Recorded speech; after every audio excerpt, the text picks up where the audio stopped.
सम्पूर्ण साथीहरुमा नमस्कार अनि स्वागत छ तपाईहरुको आफ्नो YouTube च्यानल बिया सर्भिङ युट्युबमा। आज पनि म फरक विषयवस्तु र फरक नयाँ भिडियोका साथ तपाईहरु समक्ष उपस्थित भइसकेको छु।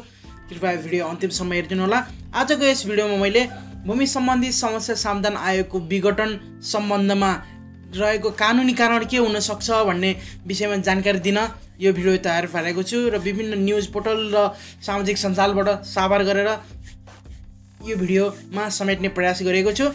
2078/4/19 को मंगलबार बसेको मन्त्री परिषदको निर्णयले भूमि सम्बन्धी समस्या समाधान आयोग विघटन गर्ने भन्ने निर्णय भएको छ।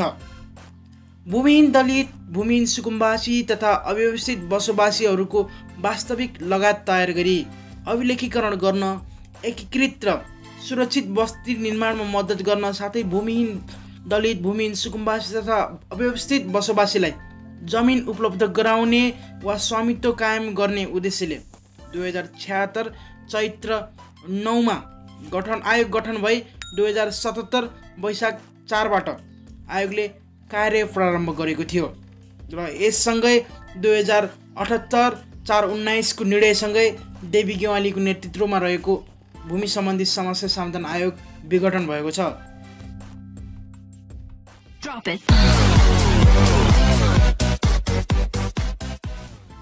प्रवेश गरौँ विषयवस्तुतर्फ।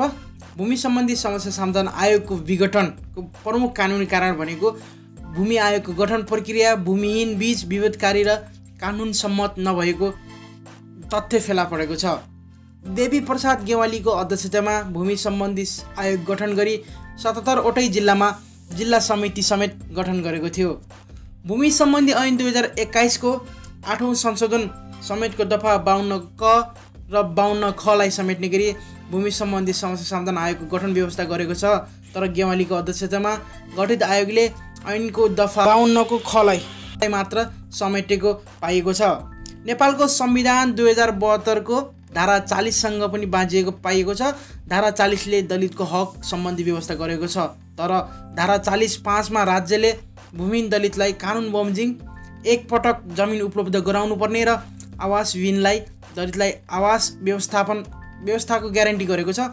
महान्यायाधिवक्ता खमबहादुर खातीले अघिल्लो सरकारले गठन गरेको भूमि सम्बन्धी समस्या समाधान आयोग भूमि सम्बन्धी ऐन र निर्देशिकाको भावना विपरीत भएकोले विघटन गरिएको जनाएका छन्।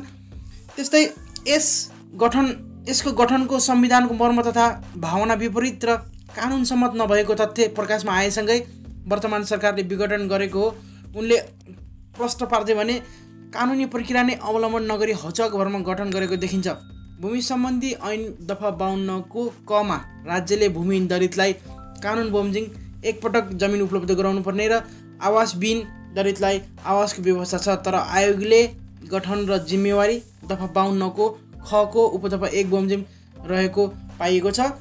ऐनको दफा 52 को ख को उपदफा 1 मा भूमिहीन सुकुम्बासीलाई एकपटकको लागि निजले आवास तथा कमोद बसोबास तथा चर्चेको गर्दै आएको स्थान वा जग्गा उपयुक्त ठहराएमा सरकारी जग्गा उपलब्ध गराउन सक्ने व्यवस्था छ।